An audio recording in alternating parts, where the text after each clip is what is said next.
Hello, my name's Michael Conneely, and this video is about a visionary journey to your sun. Your sun that is the divine centre in your life. Your sun that is so powerfully and accurately depicted by your astrology charts.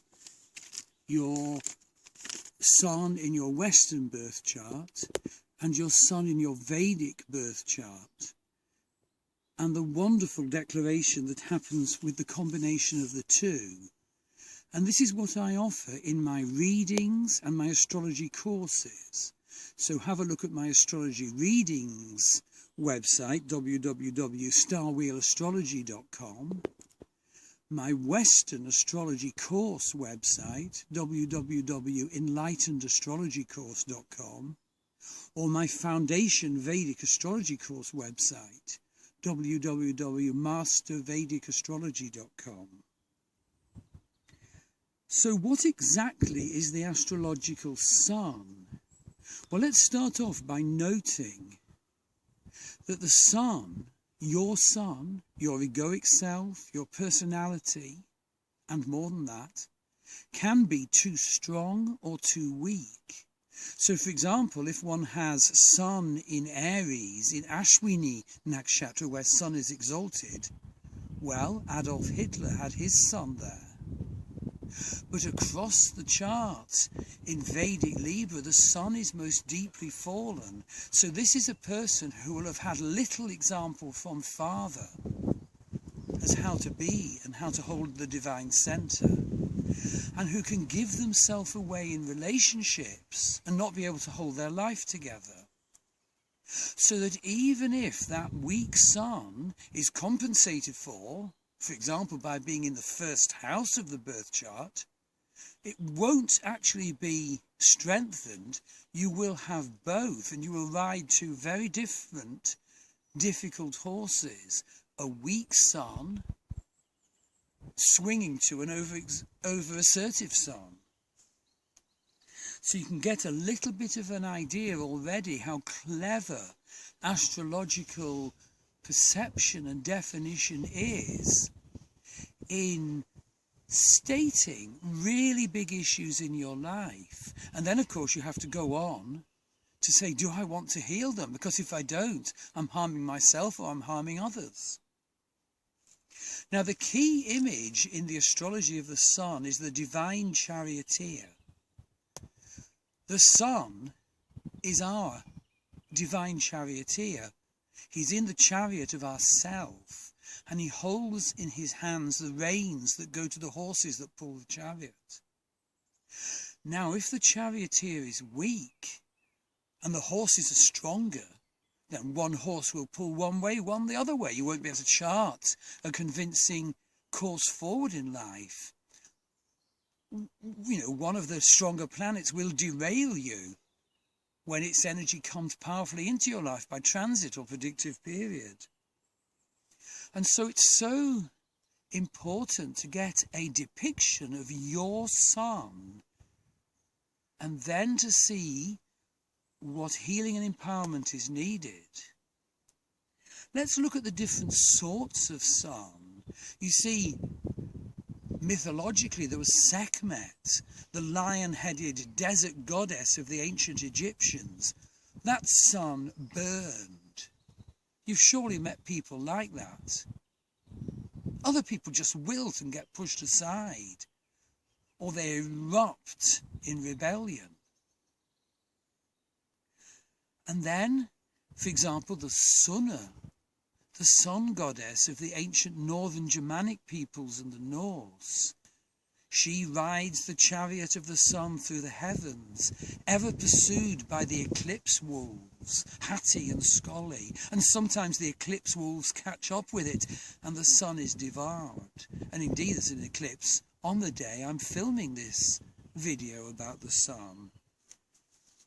And then somewhat in the middle, there's Apollo, the Greek sun god, god of healing and music, prophecy. Very different divine centres, very different suns. Now, another big issue is battle with the serpent.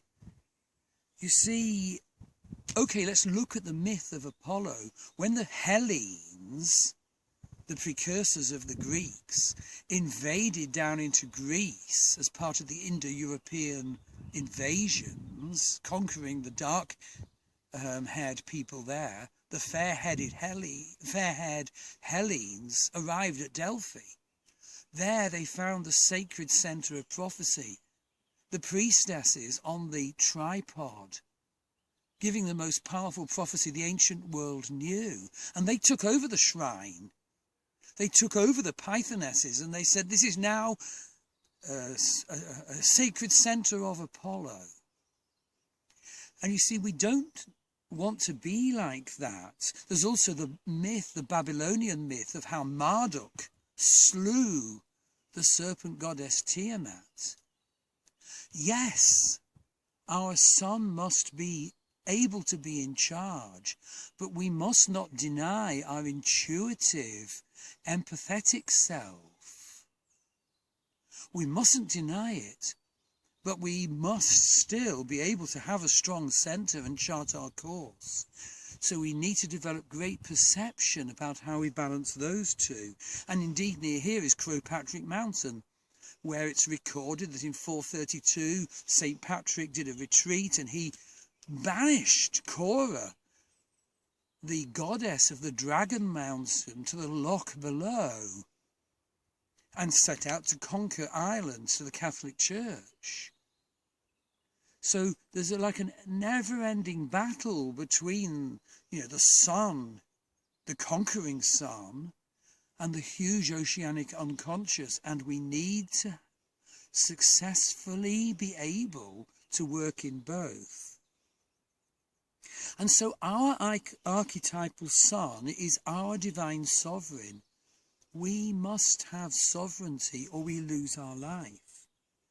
The sun is our inner king, and we all need that sense. Locally in Ireland, there was the good god, the Dagda, and the Morrigan, the Irish war goddess, and they mated every Samhain, and that mating brought sovereignty and victory, needed sovereignty. So yes, we need the sense of divine masculine, but in another video we'll be talking about divine feminine. And so the sun is our inner sense of purpose. And for example, like the height of the sun in our astrology birth chart matters. If the sun is up high, we can shine our blessings on all. People look up to us. Our father was a big force in the family or whatever. But if our sun is low, we can always feel we're overlooked. And we have to bring scripts into place to make sure we're not actually overlooked. We don't want to go on like that. The sun is, of course, father, our experience of fathering. But beyond that, in Vedic astrology, the sun is the Atma. The sun is our divine spark, our personal refraction of the divine. We incarnated with our Atma. And part of the tasks in manifesting our Atma is actually to manifest the achievements we were born this lifetime to manifest, our divine spark, our special, unique creation. And so, contact me for an astrology reading, join one of my astrology courses, or you can buy my vision journey to meet the sun.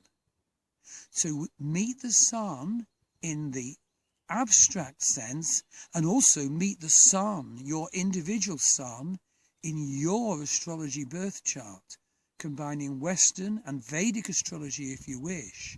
So I look forward to hearing from you. Thank you.